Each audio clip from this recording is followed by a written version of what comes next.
Hello, welcome to Unmuted, where I have candid connectivity conversations with telecom experts. Today, I'm here with Sian Morgan, industry analyst at Dell'Oro. Hi, Sian. Thank you for joining me. Hi, Catherine. I'm really happy to be here. Yeah, I'm happy to have you here. So our quick conversation today is going to be about the current state of enterprise connectivity. We'll touch on private 5G, Wi-Fi, and the relationship between the two. And I thought to kick us off, maybe you could first kind of characterize the overall state of the enterprise connectivity market. Yeah, I'd love to. We've just emerged for some really turbulent times. So enterprise networking, which is selling equipment to the Fortune 500s, mid-size, SMB enterprise, as well as primary schools, healthcare institutions, universities, all of that. Vendors that serve this space really had some supply constraints coming out of the pandemic. And they grew these huge order books in 2022. And then when they got supply, they just flooded the market with equipment. So 2024 was a tough year because all this excess equipment was floating around in the channel with enterprises. And we had in like wireless LAN, as an example, we had 3 straight quarters of over 25% revenue contraction in 2024. So it was a bad year. But things are looking up since the end of 24 and into the first half of 25. Revenue is growing again. And we're predicting sort of double-digit growth for 2025 as well. And we've got a few trends that are really driving the outlook for enterprise vendors. So things are looking up. That's really great to hear because, yeah, I know I've been following this and I know it's been kind of a tough few years. And let's talk a little bit maybe about how Wi-Fi versus 5G is picking up. So how do you see the adoption curves for Wi-Fi 6, 6E, 7 compared to private 5G over the next, 3 to 5 years? Well, first of all, now that Wi-Fi 7 is on the market, we see the adoption of Wi-Fi 6 and 6E is going to start to tail off this year. Wi-Fi 7 really accelerated at the end of 2024. Like over the full year, 24, it was only maybe 5% of indoor units that were shipped for Wi-Fi 7. And the focus of those units was mainly on China, on CALA markets, on Europe and Middle East and Africa. So 2025 is going to be the year that North America really turns to Wi-Fi 7. And as is usual with any new wireless LAN technology, we're expecting triple-digit revenue growth over the next couple of years for Wi-Fi 7. And then once adoption reaches about half of all the units shipped, the growth tends to slow down. And when that happens, then we'll see Wi-Fi 8 introduced. So we're expecting Wi-Fi 8 to be introduced to enterprises at the end of 2028. So if we compare that to private wireless, and here I'm using the term private wireless because it could mean LTE, it could mean 5G. And in fact, the GSA says that the majority of private wireless deployments today are LTE. But if we compare that to that, it's really in much earlier stages. I'd say 2024 revenues for private wireless, focusing on campus in particular. I'm talking not about the wide area networks, but the campus portion, which is more comparable to wireless LAN. So revenues there were like under 10% of the wireless LAN market. We're looking at double-digit growth expected of that over the next few years. And it'll start to be a larger share maybe of the wireless LAN market, but still remain like a fairly small piece of the overall market. Yeah, thank you for drawing that, distinction between private wireless and private 5G and we're not going to talk about this today, but I know in addition to this whole like private 5G versus Wi-Fi conversation, there is also this question of, isn't private 4G enough in some cases? So it is a good distinction to kind of remind us of. And, I see a lot of announcements coming out, right, about private 5G deployments. But then I also hear a little bit about how that market's really lagging. So how much of what we're hearing in the private 5G market is driven by trials and proofs of concept versus like full scale deployments? Yeah, that's a good question. The GSA, they track the number of customer references in private wireless. And so I think in their latest report, they said over 1,700 customer references and specified that these new customers, it's expanding more slowly than in the past. However, what we're hearing, and I have a colleague that focuses on this market in particular, what he's saying is that really the quality of those references is improving. So we're seeing more moves, more transitions from proofs of concept now to larger deployments. And many of these deployments are on a global scale. So it's looking good, I'd say, for the expansion of that market. Right. And now to get more into this specific, like one or the other thing. Which use cases would you say are truly 5G only today, and which could be handled well by advanced Wi-Fi? So first of all, I'd say that I don't see any overlap or cannibalization of the wireless LAN market by private wireless. And the reason the wireless LAN suits like most enterprises is that first, in nearly all cases, it's significantly cheaper. And second, private wireless is really not well integrated into the enterprise management domain. So 3GPP networks were really designed for complex session management, and they have a very tight integration with the device. So this allows them to excel in difficult radio conditions with high mobility and also, strong security.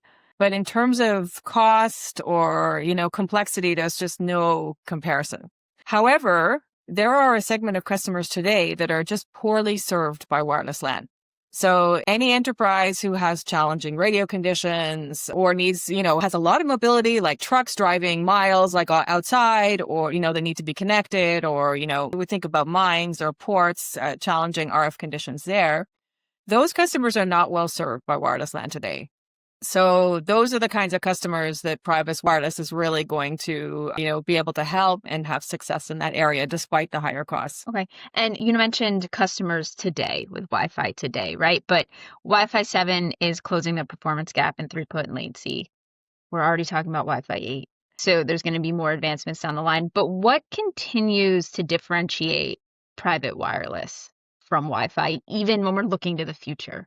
Yeah, I would say that those two things, like the complexity of the RF, mobility management, so high mobility environments, and security, really. And even with Wi-Fi 7, and Wi-Fi 7 has had a huge step forward in terms of throughput. Now with access to 6 gigahertz, the theoretical throughput of Wi-Fi 7 is over 40 gigabit per second. I don't think anybody's actually getting that out of it, but there's been a big step up in throughput. And with multi-link operation, latency is sure to fall as well in particular use cases. But I would say that with those complex mobility management cases and security, I would expect private cellular to continue to really add value. And if vendors can go in and solve that enterprise integration gap, the problem with 3GPP architectures not integrating well into the identity and policy management of enterprises, there's a real opportunity there. Okay, excellent. And now to get to the big question, at least for myself and my audience, right? How are telcos tackling this space, right? Is it going to be them or traditional enterprise IT vendors who are better positioned to win these private 5G deals?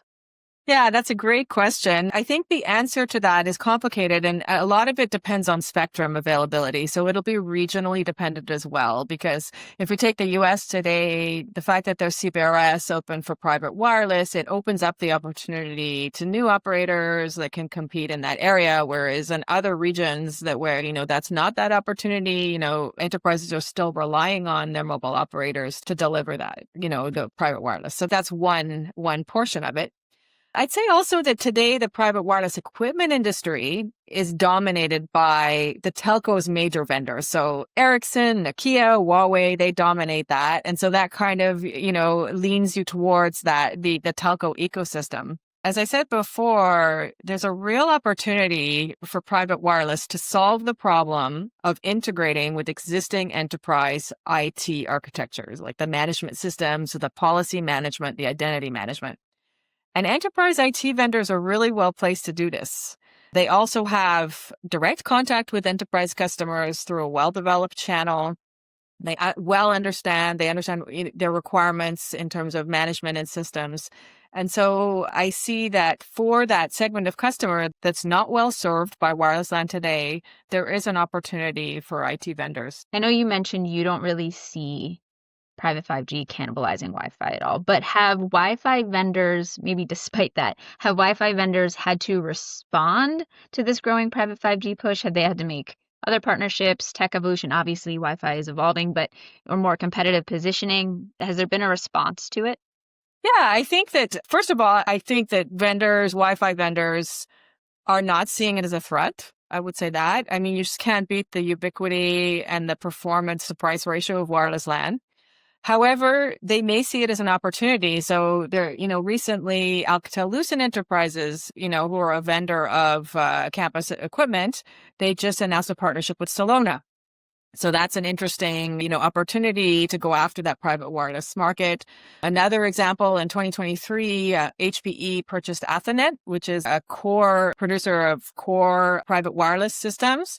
And so that's another area where HPE obviously sees an opportunity in that area. And given their well-developed relationship with enterprises, they think they can capitalize on that with private wireless. And I think you maybe mentioned this when comparing the two technologies, and this is long an issue with private 5G, but a lot of devices don't support private 5G, right? Or don't support 5G or LTE compared to Wi-Fi. So do you expect device manufacturers to push for more support for private 5G, or is Wi-Fi just going to kind of remain the default enterprise access method for most devices? Yeah, I think you've touched on a really really important and complex issue there. But the bottom line really is the device business is a tough business, and it's one of volume and it's one of scale. And I don't think I'm going out on a limb there to say that there's not very many technologies out there that have the global scale of Wi-Fi. And I don't think that's going to change, right? I don't think private wireless will ever reach that scale.